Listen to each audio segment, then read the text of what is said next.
We were four young girls, innocently stepping into the bustling walls of the university, filled with dreams and aspirations. I stood nervously beside my sister, Joan, as we clutched our admission letters. "We made it, Mildred. We got in," she said. We were fresh from our small village where life was simple and predictable. Our hearts raced with both excitement and fear as we entered this new chapter of our lives. Joan and I were raised with strong religious values, instilled in us by our mother, who always reminded us to stay true to ourselves. Our first friends at the university were Lucy and Nancy. Lucy was vivacious and full of life, with a contagious laugh that could light up any room. Nancy was quieter, but had an adventurous spirit that drew us in. Together, we formed a bond that felt unbreakable. In those early days, we spent our time attending lectures, exploring the campus, and sharing late-night conversations over instant noodles in our dorm room. We were innocent, focused on our studies, and oblivious to the temptation that lay ahead. As the semester progressed, the vibrant energy of Lagos began to seep into our lives. The allure of the city was intoxicating. We started to hear whispers about the glamorous lifestyle of older students, stories of work parties, luxurious outfits, and dating wealthy men. Joan and I felt a tug towards this new world, but our upbringing held us back. One evening, as we gathered together in our dorm room, Lucy bursts in, her eyes sparkling with excitement. "You won't believe the party I just got invited to. Girls, we have to go out tonight," she said. I hesitated, my heart racing at the thought of stepping into a club. But Joan's eagerness convinced me. "Come on, Mildred, just this once," she urged, and we donned our best outfits, stepping into the night with a mix of fear and exhilaration. The club was a whirlwind of lights and music. The bass thumped in my chest as we danced, losing ourselves in the rhythm. I watched as Joan and Lucy flirted with handsome boys, their laughter ringing in my ears. I felt a thrill, but a small voice inside me whispered that this was not who I was meant to be. As the weeks turned into months, our lives began to change dramatically. Joan and I found ourselves swept up in the excitement, skipping classes and prioritizing our social lives over our studies. We wanted to be known as the campus queens, and we did everything to achieve that status.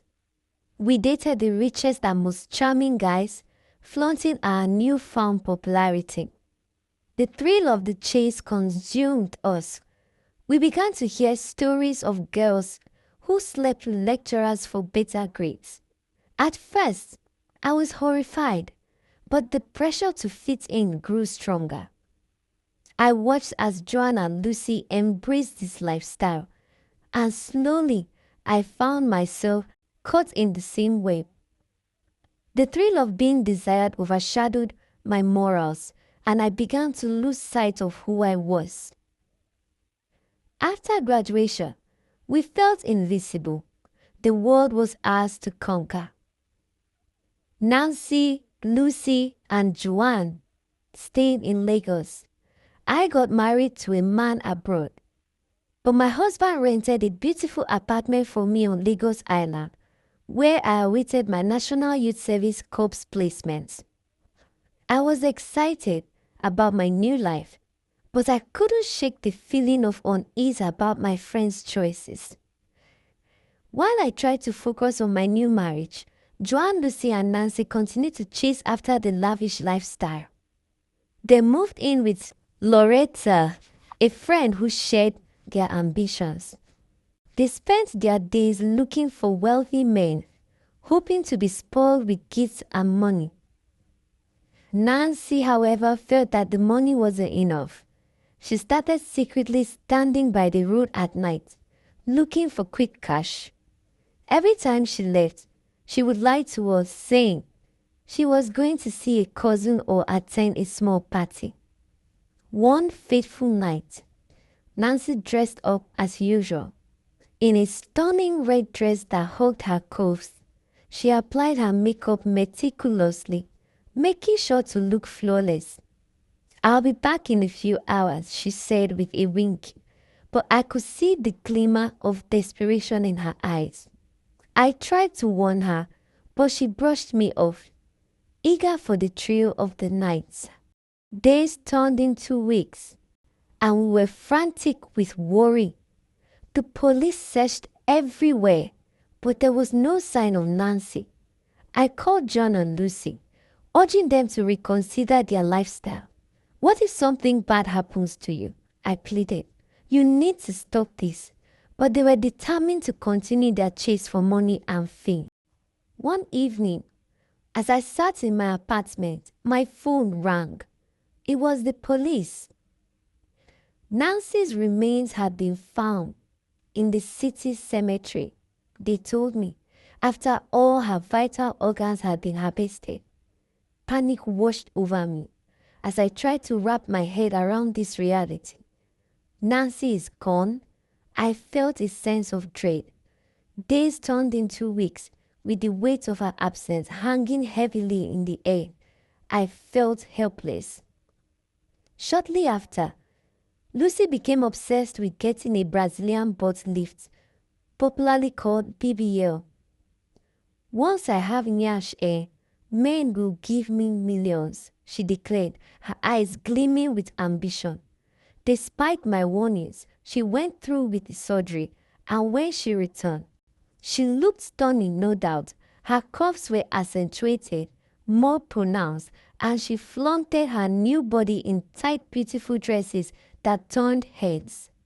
But soon after, she began to feel a sharp pain whenever she sat down. I watched in horror as her condition worsened. She called me one day in distress, her voice trembling. "Mildred, something is wrong. I can't take this pain anymore. It's too much," she cried. We rushed her to the hospital, where the doctors discovered a contaminated blade had been left inside her during the surgery. Lucy was in critical condition with a 50-50 chance of survival. The news shattered me. I sat in the waiting room, praying for her recovery. But my heart ached for her parents, who were devastated even more. The stress took a toll on them, and tragically, they both passed away from high blood pressure, leaving Lucy heartbroken and alone. I felt a deep sense of loss as I realized how our choices had led us down this dark path. Lucy fell into a deep depression and was hospitalized for a long time. I watched helplessly as my friend's life spiraled out of control. I couldn't bear the thought of losing anyone else. The weight of grief was suffocating, and I felt as if I was drowning in despair. One day, when Joan came to spend the weekend, I confronted her about her reckless behavior. "This cannot continue. Joan, this cannot continue. If you cannot change your ways, then please leave my house and leave my life for good," I shouted, my heart heavy with worry. Joan laughed at me, saying, "When I come back from Benin with my money, don't beg me, oh." I felt a chill run down my spine as I realized I might also never see my sister again. That weekend, she packed her bags and left with her friends, unaware that they were taking her to meet a herbalist for a dark purpose. I felt a knot in my stomach as I tried to reach out to her, but she was already gone. I knew in my heart that something terrible was about to happen. When I heard the news, my heart shattered. Joan was gone too, just like Nancy. I couldn't stay in Nigeria any longer. The weight of grief was too much for me to bear. After her funeral, I decided to fly abroad to join my husband, hoping to escape the painful memories of the life I had left behind. As I settled into my new life, I often thought about Joan, Lucy, and Nancy. I realized that chasing after a glamorous lifestyle had cost us everything. I had lost my sister and my friends to a world that promised excitement but delivered nothing but heartache. I found solace in my faith and began to rebuild my life, focusing on my marriage, my career, and my well-being. I hope that one day I could share my story with others, warning them about the dangers of chasing shadows.